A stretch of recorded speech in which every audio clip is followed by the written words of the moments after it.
Pemirsa, apa kabar? Saya Lili Suryati akan membawakan Warta Berita PTS tanggal 5 Juli. Hati-hati saat bermain air di musim panas. Terjadi kecelakaan di sekitar perairan lahan bahan Kaomei, Kota Taichung. Ada 4 PMA Vietnam yang hanyut saat bermain air di pantai kemarin sore. Satu di antaranya yang berhasil menyelamatkan diri setelah melapor, 3 lainnya yang hilang masih dalam pencarian.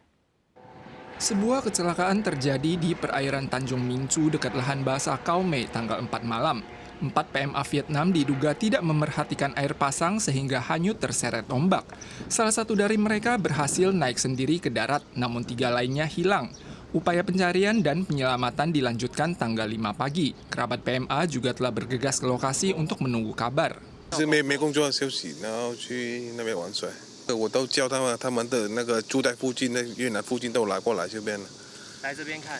都是跟联络好了，跟包回越南了。等找到那个他们的那个。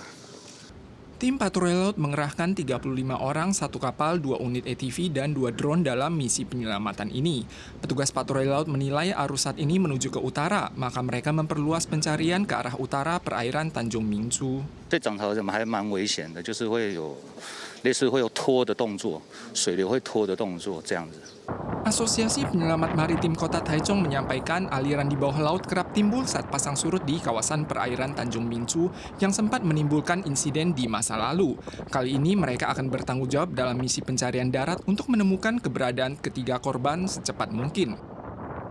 Kemarin terjadi kasus seorang anak yang membunuh ibunya di distrik Xintian, Kota New Taipei. Seorang pria berusia 60 tahun diduga bertengkar dengan ibunya yang berusia 84 tahun. Saking marahnya dia memenggal putus kepala sang ibu dengan pisau dapur. Sang pria akhirnya ditangkap dan akan didakwa dengan pembunuhan orang tua. Saat polisi tiba di TKP, korban dengan luka pisau di bagian kepala dan leher telah meninggal. Di samping korban ditemukan 2 bilah pisau dan pelaku segera ditangkap di tempat. Menurut penyelidikan polisi, pada 3 Juli tersangka membawa ibunya ke gunung untuk menanam sayur dan berolahraga. Hari biasa juga membantu berbelanja. Perekonomian keluarga tidak bermasalah. Tak diduga kemarin terjadi pertengkaran dan diakhiri dengan tragedi naas. Kini kasus tersebut sedang diklarifikasi. Kemarin terjadi kecelakaan menegangkan di distrik Shilin, Kota Taipei. Seorang wanita yang sedang mengemudi melewati jalan di bawah jembatan Chongyang, kaca depan tiba-tiba tertimpa sebongkah semen dari atas. Hari ini dia merasa masih depresi dan melaporkan ke polisi.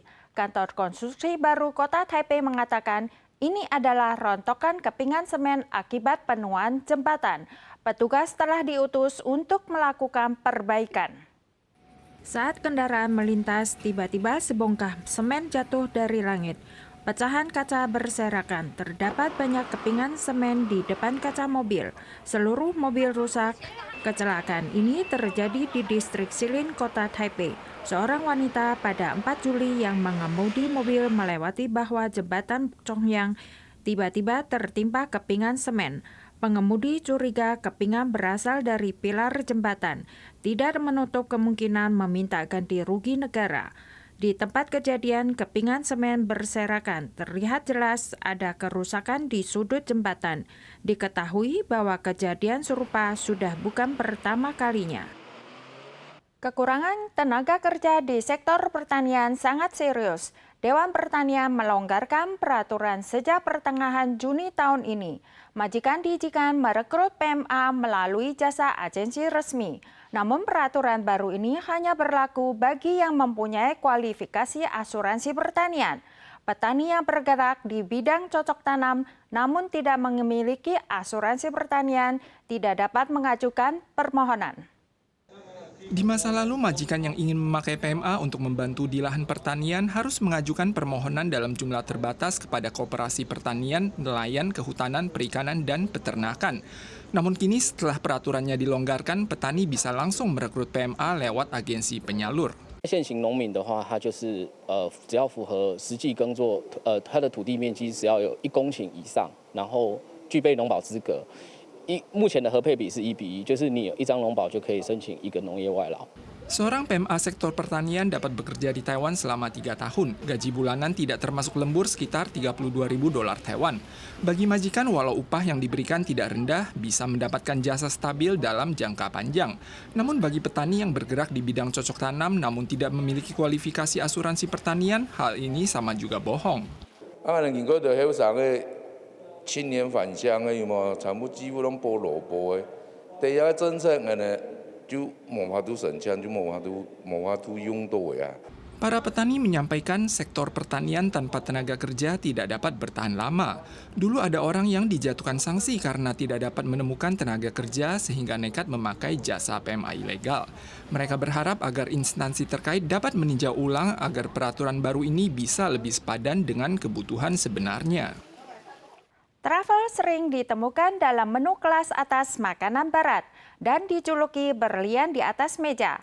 TFRI baru-baru ini menemukan spesies travel baru yang unik di Taichung, diberi nama travel hitam Taichung. Merupakan varian dengan zona distribusi ketinggian terendah di antara jenis travel yang ditemukan di Taiwan sejauh ini. Setelah berupaya keras menggali, para peneliti sangat senang karena akhirnya telah menemukan travel hitam. Sejak 2017, tim peneliti menemukan jejak travel hitam ini untuk pertama kalinya di daerah Taimali, Taitung. Travel berhasil ditemukan dalam beberapa tahun ini, sehingga memutuskan untuk menamakan daerah penemuan ini sebagai travel hitam Taitung. Zona distribusi travel hitam Taitung berada di ketinggian terendah di antara jenis travel yang ditemukan di Taiwan sejauh ini. Hingga kini, TFRI telah menemukan 5 spesies baru travel termasuk Taiwan Tuber dan travel hitam Taitung. Karena zona distribusi travel hitam Taitung berada di ketinggian sangat rendah, TFRI menilai sangat berpotensi untuk pengembangan penelitian dan budidaya artifisial. 要人工栽培，要不然在野采，其实台湾过去的经验采到的量并不多。那人工栽培比较大的问题就是说，它一定要有宿主，栽培时间就很长。 Karena budidaya travel mungkin membutuhkan periode 10 tahun, modal waktu dan dana yang diinvestasikan untuk produksi massal sangat besar. Saat ini hanya Australia, Italia, dan Prancis yang memiliki produksi massal berskala besar. Para pemirsa sekalian, sekian warta berita dari PTS. Kita soal lagi di lain kesempatan. Sampai jumpa.